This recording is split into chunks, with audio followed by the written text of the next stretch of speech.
Everyone, welcome back to my YouTube channel.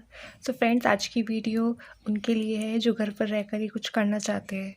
तो उनके लिए सबसे बेस्ट ऑप्शन है घर पर बच्चों को ट्यूशन पढ़ाना। ट्यूशन एक ऐसा प्लेटफॉर्म है जिसमें हम बिना किसी इन्वेस्टमेंट के अच्छी अर्निंग कर सकते हैं और साथ ही साथ अपनी नॉलेज को भी इंक्रीज़ कर सकते हैं। ओके, जैसा हम सब जानते हैं कि आजकल सभी पेरेंट्स अपने बच्चों को ट्यूशन भेजना ज़रूरी समझने लगे हैं और बच्चों के लिए भी ट्यूशन स्कूल के बाद ट्यूशन जाना ज़रूरी सा बन गया है, क्योंकि या तो स्कूल में उनके कॉन्सेप्ट क्लियर नहीं हो पाते या बच्चा थोड़ा वीक है, तो इसलिए पेरेंट्स भी उनको ट्यूशन भेजना ज़रूरी समझते हैं। सो ट्यूशन स्टार्ट करने से पहले काफ़ी क्वेश्चन आते हैं माइंड में, जैसे कि स्टूडेंट कहाँ से मिलेगी, किस क्लास तक आपको पढ़ाना है, कितनी फ़ीस रखनी है एंड किस टाइमिंग में आपको बच्चों को पढ़ाना है, आपको कितना टाइमिंग बच्चों को देना है।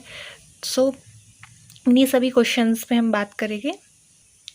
तो इन्हीं सभी क्वेश्चन को सॉल्व करने के लिए मैं आपके साथ कुछ पॉइंट शेयर करूँगी, जिनमें सबसे पहला पॉइंट होगा हमारा जो पॉइंट है वो है हमारा योर एबिलिटी। सो हमारा फर्स्ट पॉइंट है योर एबिलिटी।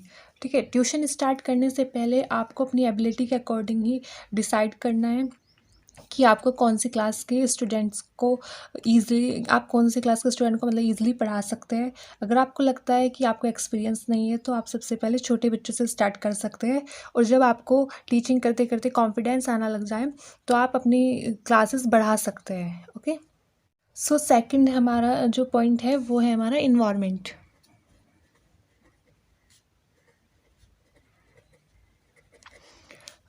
ओके, तो बच्चों को ट्यूशन पढ़ाने के लिए एक अलग रूम होना चाहिए जिसमें बच्चों का पूरा फोकस स्टडी पे हो। ये नहीं कि आपकी फैमिली भी वहीं पे बैठी है, आपकी फैमिली के मेंबर्स मतलब उसी रूम में, और आप भी ट्यूशन वहीं पे पढ़ा रहे हो, तो इससे बच्चों को डिस्टर्बेंस होता है और वो स्टडी पर अपना फोकस नहीं कर पाता।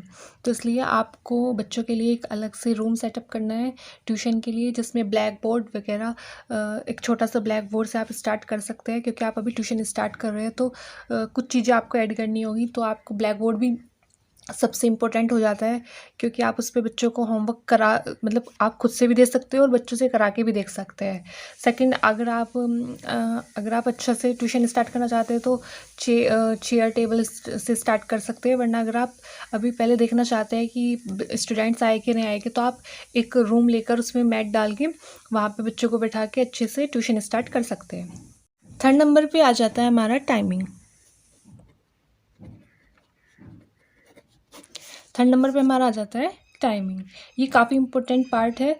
इससे आपको पहले से ही ट्यूशन टाइमिंग डिसाइड कर लेना है। आपको ट्यूशन टाइमिंग डिसाइड करते समय यह ध्यान रखना होगा कि बच्चों को स्कूल से आने के बाद उनके पास रिलैक्स होने के लिए 2 से 3 घंटे मिले। और अगर आप इवनिंग में ट्यूशन पढ़ाते हैं तो सबसे बेटर टाइमिंग होगा, मतलब बच्चों के लिए सबसे बेस्ट टाइमिंग यही होगा, क्योंकि उनके स्कूल और ट्यूशन के बीच में 2 से 3 घंटे उनको रिलैक्स के लिए मिल जाएगी। ऐसा नहीं है कि तुरंत बच्चा स्कूल से आता है और उसके तुरंत बाद ही वो ट्यूशन आए, तो इससे बच्चा पढ़ नहीं पाएगा और अपनी स्टडी पे भी फोकस नहीं करेगा, क्योंकि बीच में बच्चों को थोड़ा सा रिलैक्स का टाइम भी देना चाहिए आराम करने के लिए। तो मेरे ख्याल से आपका इवनिंग का टाइम सबसे बेस्ट रहेगा। फिर उसके बाद आता है हमारा फोर्थ नंबर पर फीस। फोर्थ नंबर पे आ जाता है हमारा फ़ीस का। स्टार्टिंग में आपको फ़ीस मिनिमम ही रखनी है, क्योंकि आप अभी बिगनर हो, अभी लोग आपकी टीचिंग को अच्छे से जानते नहीं हैं, इसलिए लोकल एरिया के अकॉर्डिंग जितनी फ़ीस ले रहे हैं उससे कम ही आपको अपनी फ़ीस रखनी है। फ़ीस कम रखने के लिए सिर्फ मैं बिगनर के लिए बोल रही हूँ, क्योंकि अभी उन्होंने टीचिंग करना स्टार्ट ही किया है, पेरेंट्स उनकी टीचिंग को नहीं जानते, लेकिन जो लोग पहले से एक्सपीरियंस है, जिनको पढ़ाने का एक्सपीरियंस है, वो अपने अकॉर्डिंग फ़ीस एडजस्ट कर सकते हैं पेरेंट्स के साथ। ओके, बाद में जब आपको एक्सपीरियंस हो जाए, आपको कॉन्फिडेंस आने लग जाए टीचिंग में, तो बाद में आप फ़ीस को इंक्रीज़ कर सकते हैं अपने अकॉर्डिंग। सो फिफ्थ नंबर पे आ जाता है हमारा प्रिपेयर अ डायरी। ये हमारा फिफ्थ पॉइंट है एंड लास्ट पॉइंट है, प्रिपेयर अ डायरी। आपको एक डायरी मेंटेन करनी है जिसमें आपको स्टूडेंट के सारे रिकॉर्ड रखने होंगे, जैसे स्टूडेंट कौन सी डेट से आया ट्यूशन। इसी डायरी में आप स्टूडेंट के पेरेंट्स के कॉन्टैक्ट नंबर भी ऐड कर सकते हैं। और पेरेंट्स का जब आपके पास कॉन्टैक्ट नंबर होगा तो मेरे ख्याल से मैं अपना पर्सनल एक्सपीरियंस आपको शेयर कर रही हूँ। तो आप ना पेरेंट्स का जो कॉन्टैक्ट नंबर होते हैं उससे एक व्हाट्सएप ग्रुप बनाएंगे, उसमें सभी पेरेंट्स के कॉन्टैक्ट नंबर रहेंगे। अगर आपको इमरजेंसी लीव करनी इमरजेंसी ऑफ करना होता है तो आप उसमें एक मैसेज डाल सकते हैं। इससे पेरेंट्स के माइंड में भी बहुत अच्छा मैसेज आता है। इमरजेंसी ऑफ में ऐसा होता है कि हमें कहीं अचानक से जाना पड़ जाए या फैमिली में कुछ हो जाए तो एकदम से ऑफ़ करना पड़ जाता है। और फिर जब सब बच्चे जिसको ऑफ छुट्टी का नहीं पता होता वो घर पे आते हैं और फिर वे वापस जाते हैं कि आज तो ऑफ है, घर पे बताते हैं, तो ये मैसेज गलत जाता है कि टीचर ने पहले से नहीं बताया।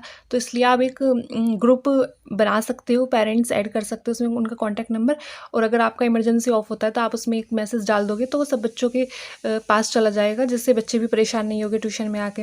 एंड सेकंड, अगर आपको कोई होमवर्क है आपको बच्चों को सेंड करना है, क्योंकि ट्यूशन में इतना टाइमिंग नहीं होता कि आप बच्चों को होमवर्क भी नोट कराए, या तो आपको बुक से देना होता है। लेकिन अगर आपको अपने पास से ही कोई होमवर्क देना है तो आप उस पर व्हाट्सएप पे भी सेंड कर सकते हो, बच्चा घर पे अच्छे से नोट करके उसको होमवर्क सॉल्व करके भी ला सकता है।